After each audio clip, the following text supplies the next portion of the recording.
Olá, meus queridos alunos do nono ano. Vamos iniciar a nossa 10ª aula de Geografia online, estudando em casa. Pegue o seu livro de Geografia e abra na página 74. Hoje nós iremos estudar a formação da União Europeia. Lembrando que próxima semana nós teremos a avaliação do conteúdo de geografia e que vocês devem estudar a aula passada, da página 71, até a última página da aula de hoje. Vamos à leitura. A formação da União Europeia. Muitos países da Europa estavam devastados após a Segunda Guerra Mundial. Faltava mão de obra e a economia estava praticamente paralisada no continente. Assim, o estabelecimento de acordos e a formação de blocos econômicos e políticos foram uma maneira de contornar os problemas decorrentes do pós-guerra. Então, a União Europeia vai ser justamente um bloco econômico de vários países juntos. Ao lado você vê essa imagem azul, vocês estão vendo aí na página 74, as 12 estrelas na bandeira da União Europeia. Cada estrela dessa simboliza os ideais de unidade, solidariedade e harmonia entre os povos da Europa. O lema do bloco, Unida na Diversidade, refere-se às grandes diferenças históricas, culturais, linguísticas e econômicas entre os países que a compõem. Em 1951, continuando a leitura, aqui. Em 1951, a França, a Alemanha Ocidental e a Itália juntaram-se ao Benelux, a União Aduaneira.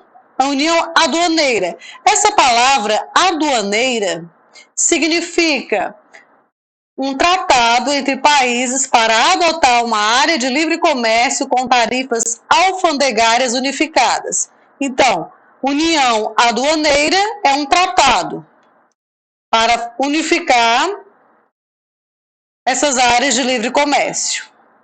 A União Aduaneira, a Benelux, entre Bélgica, Holanda e Luxemburgo, que entrou em vigor em 1948 e formaram a Comunidade Europeia do Carvão e do Aço, a CECA. A CECA foi constituída originalmente com o objetivo de promover a livre circulação do carvão e do aço e o livre acesso às fontes de produção dos países membros, como a Alemanha, Bélgica, França, Itália, Luxemburgo e Países Baixos, como a Holanda. Essa organização, continuando na página 74, essa organização deu origem à Comunidade Econômica Europeia, CEE, criada em 1957 com a assinatura do Tratado de Roma. A possibilidade real da formação de um mercado único entre os países da Comunidade Europeia ocorreu nos anos 90, com o fim do Bloco Socialista. Em 92, foi assinado o Tratado de Maastricht, que deu início à União Europeia, tendo por base a livre circulação de pessoas, de serviços, de mercadorias e de capitais. Lembrando que a população que vive nesses países pode circular livremente pelos demais países do bloco sem a necessidade de visto. Nesse momento, 12 países compunham o bloco. Página 74, ainda. Em 1995, 3 países se juntaram à União Europeia. Em 2004, mais 10 países ingressaram no bloco e em 2007, outros 2. A Croácia tornou-se membro em 2013 e em 2018, a Albânia, a Macedônia, Montenegro, Sérvia e Turquia. Elas eram candidatas a entrar nesse bloco econômico. Veja o mapa abaixo. O Reino Unido, em 2017, deu início ao processo de retirada do bloco, o que será tratado a seguir.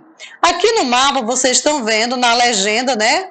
Cada corzinha diz o ano que cada país entrou. Aqui Luxemburgo entrou em 1957, A Romênia entrou em 2007. Aqui a Turquia entrou em países candidatos, né? No caso, a Turquia é um país candidato. Vamos ler a legenda. No início dos anos 90, alguns países do leste europeu aderiram à União Europeia.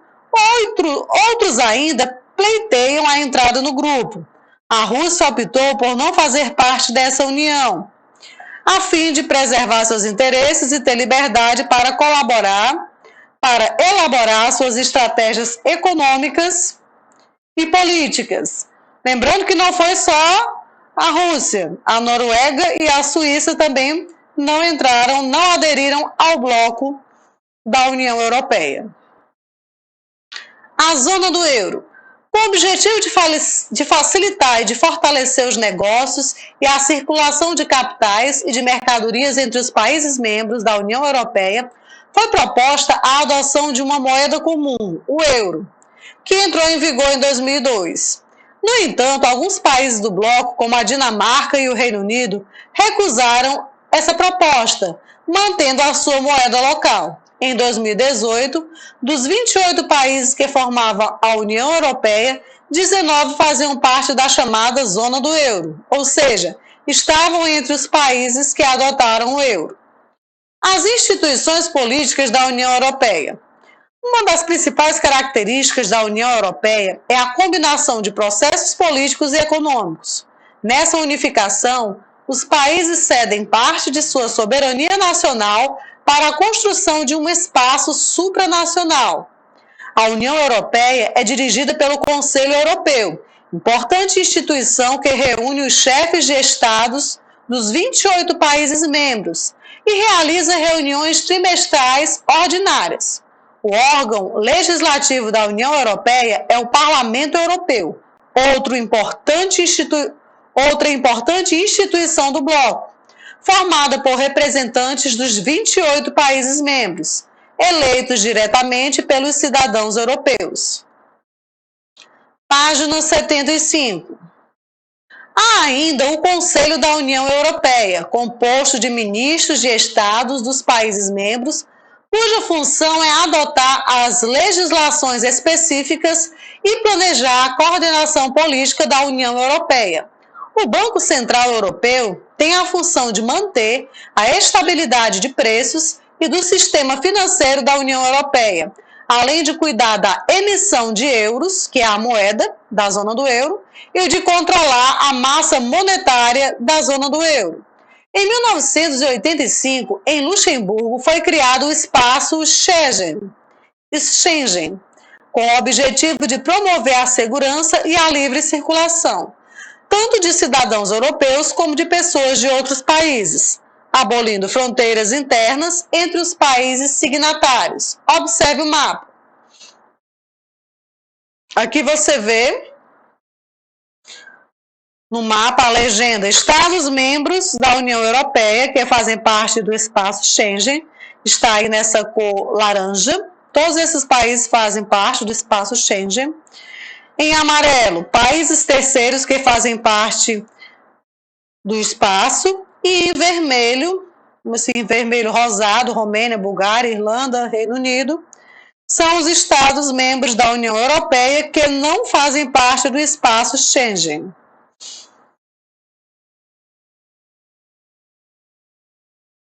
O espaço Schengen e a crise da União Europeia, União Europeia. Em 2017, devido ao considerável afluxo de refugiados aos países europeus e à tentativa de prevenção de atentados terroristas, alguns países passaram a controlar as fronteiras internas, criando tensões internas e enfraquecendo o espaço Schengen. Nesse contexto, a União Europeia adotou medidas de reforço da integridade desse espaço de livre circulação de pessoas, como o registro de entrada e saída de pessoas nas fronteiras externas da União Europeia, incluindo de cidadãos europeus. Os problemas atuais da União Europeia. É claro que nada, na questão da política e economia, nem sempre tudo são flores. Vamos ver quais são as principais dificuldades. Nos últimos anos, a unidade política da União Europeia tem sido ameaçada por muitas dificuldades que se agravaram após a crise financeira de 2008. Ao atingir os países europeus, a crise criou uma série de dificuldades para a adoção de medidas conjuntas entre os países membros. Nos momentos de maior crise econômica, vários países sofreram ainda mais por terem de aceitar as medidas tomadas pela União Europeia. Como o nível de desenvolvimento econômico entre os membros do bloco é bem diferente, essas medidas acabaram por não atender aos interesses específicos de cada um deles.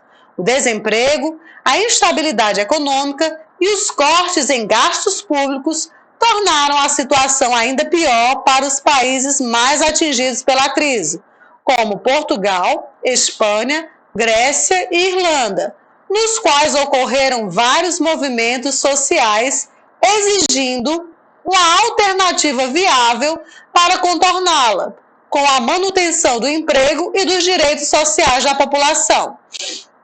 Nesse cenário, outros fatores contribuíram para o descrédito de parte da população com a União Europeia. Nos últimos anos, alguns países europeus foram alvos de ataques terroristas, realizados por grupos extremistas islâmicos. Somado a isso, a grave crise migratória enfrentada pelo continente, que recebe um grande fluxo de refugiados, vindos principalmente da Ásia e da África, fugindo de conflitos como a guerra civil na Síria. Essa situação resultou no crescimento do sentimento de intolerância contra os imigrantes na Europa, notadamente contra os muçulmanos. Houve, então, o fortalecimento de grupos políticos com discurso nacionalista e muitas vezes xenófobo, que questionam a circulação de cidadãos europeus e defendem políticas anti-imigração e a saída de seus respectivos países do bloco.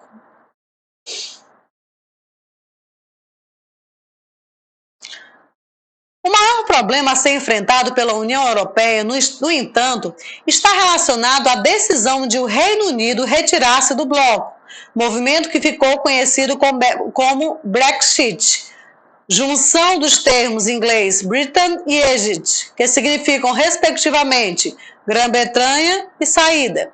O aumento do descrédito na União Europeia levou o então primeiro-ministro britânico David Cameron a realizar em 2016 um referendo, ou seja, uma consulta pública por meio de votação do eleitorado sobre essas medidas propostas. Um referendo sobre a permanência ou não do Reino Unido no bloco. Pouco mais da metade da população britânica, 51,9%, votou pela saída. Em 2017, o Reino Unido oficializou a decisão, dando início às negociações para deixar o bloco. Essas negociações estão previstas para durar cerca de 2 anos. Nesse período, o Reino Unido continua como membro permanente do bloco. Ao lado você vê parte da população do Reino Unido, na imagem, reprovou a saída do país da União Europeia. Aqui são uma manifestação contrária ao Brexit, ou seja, a Grã-Bretanha em saída, a saída da Grã-Bretanha. Atividade. Vocês irão reler as páginas 74 a 76, lembrando de assistir a aula passada e reler aquelas páginas já estudadas para nossa avaliação na próxima semana. Nessa atividade de hoje, vocês irão responder 1. Explique o que é a União Europeia e cite suas principais instituições políticas. 2. O que é a zona do euro? Todos os países que fazem parte da União Europeia também utilizam o euro como moeda?